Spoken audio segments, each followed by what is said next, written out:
Hello नमस्ते, सानस lifestyle आपल्या YouTube चॅनलवर तुमचं स्वागत आहे। कसे काय सगळे मजेत ना? सगळ्यात अगोदर सर्वांना श्री स्वामी समर्थ आणि तुमचा दिवस जे आहे ते खूप आनंदी आणि भरभरीत जावं ही स्वामीचरणी प्रार्थना। आणि माझी जे आहे ते दिवसाला सुरुवात झालेली आहे। तर बघा इकडे जे आहे तर मी मस्त असं कारलं जे आहे ना उकडून घेत आहे। आज कारल्याची भाजी बनवायची आहे आणि इकडे चहा पण चालू आहे आणि चालला आहे। माझा पिल्लू जे आहे ना आज खूप लवकर शाळेमध्ये जाणार आहे, म्हणजे स्कूलमध्ये जाणार आहे। 7 वाजता असते, शनिवार म्हणले की सकाळचं लवकर स्कूल असतं त्यांचं, त्यामुळं टिकले लावायचे। आणि माझी जे आंघोळ वगैरे आवरलेली आहे।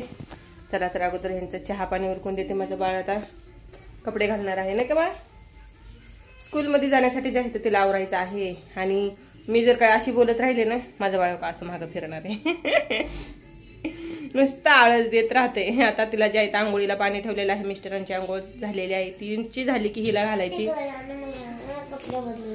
त्यांचं झालं की आता ह्याची आंघोळीची तयारी चालू आहे। आता त्यांची झालेली आहे तर ह्या बाळाला मला आंघोळ घालून घ्यायची, त्यामुळे इथे कपडे काढायचे म्हणते आहे ती।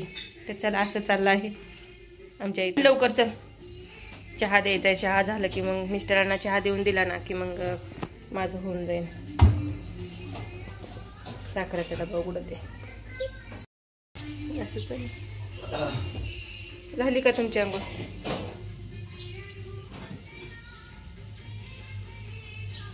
खुर्चीवर आहेत कपडे। चला त्यांची आंघोळ। काय झालं? तिला खूप थंड लागली। मी अशी फिरते, तुम्ही माग माग कुठे येत आहे? आणि इकडे जे आहे ना तर माझं चाललं आहे कारलं भाजी। बघा आता भाजलेलं आहे, याच्यामध्ये जे आहे तर मी आता काढून घेणार आहे आणि फोडणीत घालून घेणार आहे। काय होतं माहिती का, कारल्याची भाजी बनवली तर मुलं खात नाहीत आणि मिस्टरांना आणि आम्हाला दोघांना पण आवडते असं आहे। तर मग त्यामुळे जे आहे तर मग म्हणलं त्यांच्या टिफिनला जर का बनवली तर आम्हा दोघांचं पण होऊन जातं। आणि मग मुलांसाठी जे आहे तर दुसरं डाळ वगैरे काही बनवलं किंवा दुसरी काही भाजी त्यांना बनवली तरी पण त्यांचं चालतं असं आहे। तर आता दोन्ही मुलं गेलेली आहेत स्कूलमध्ये आणि इकडं माझं चाललेलं आहे। चला आटा लावून घ्यायचा आहे आणि भरपूर काम राहिलेलं आहे पण म्हणलं। आणि फायनली आज जे आहे थोडासा पाऊस जे आहे, आभाळ खूप भरपूर आलेला आहे पण आता सध्या जरी आहे ना तर पाऊस नाही। आता कधी येणार हे माहिती का पाऊस? ज्या टायमिंगला मला स्कूलमध्ये मुलांना घ्यायला जायचं असं ना त्या टायमिंगला जे आहे हा पाऊस नक्कीच येणार। कारण की हे जे आहे ना तर रोजचंच चाललेलं आहे। एक दिवसाचं जर का असेल तर माणसाला तेवढं काही होत नाही, पण रोजचं बघा आज 12ला म्हणते मी तुम्हाला, कारण की आज शनिवार असल्यामुळे जे आहे त्यांचं स्कूल 12ला सुटणार आहे। पण असं जे आहे तर 6-5:30ला शाळा स्कूल सुटते, मग त्यामध्ये जे आहे तर रोजचा पाऊस कंटिन्यू चालू असतो। पण आता काही नाही, सवय झाली आहे त्यामुळे काही वाटत नाही एवढं। चला आता कारलं भाजलेलं आहे, हे पटकन फोडणी देऊन घेते, नाही तर मग मला जे आहे तर स्वयंपाकाला थोडासा लेट होईल। आम्ही जे आहे तर फायनली स्कूलमधून जे आहे तर आलेलो आहोत। बघा डेलीचं जे आहे ते एवढं भिजणं असतं, पूर्ण भिजून आलेले आहे। काय करणार, रोजच आहे। बघा मी म्हणलं होतं तर मला की आता नाही येणार पण 12 वाजता येणार असं आहे।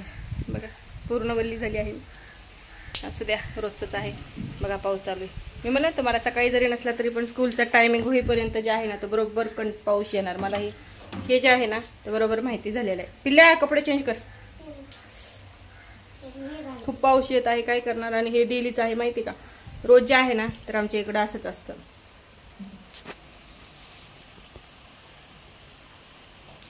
तर चला आता स्कूलमधून हिला घेऊन आलेले तर आहे पण बाकीचे काम आहेत राहिलेले आहेत। इकडे किचनवरचं पण आवरायचं राहिलेलं आहे, कपडे भांडे बाकी भरपूर कामं जे आहेत ते करायचेच राहिलेले आहेत ते करून घेणार आहे। पण सगळ्यात अगोदर जे आहे पावसाचं खूप आता आहे, पूर्ण भिजली आहे, कपडे चेंज करून घेतले। काय करणार, छत्री जरी असली तरी पण हे नाही होत। तर चला व्हिडिओ पूर्ण पहा, आवडला तर नक्की लाईक शेअर सबस्क्राईब करा।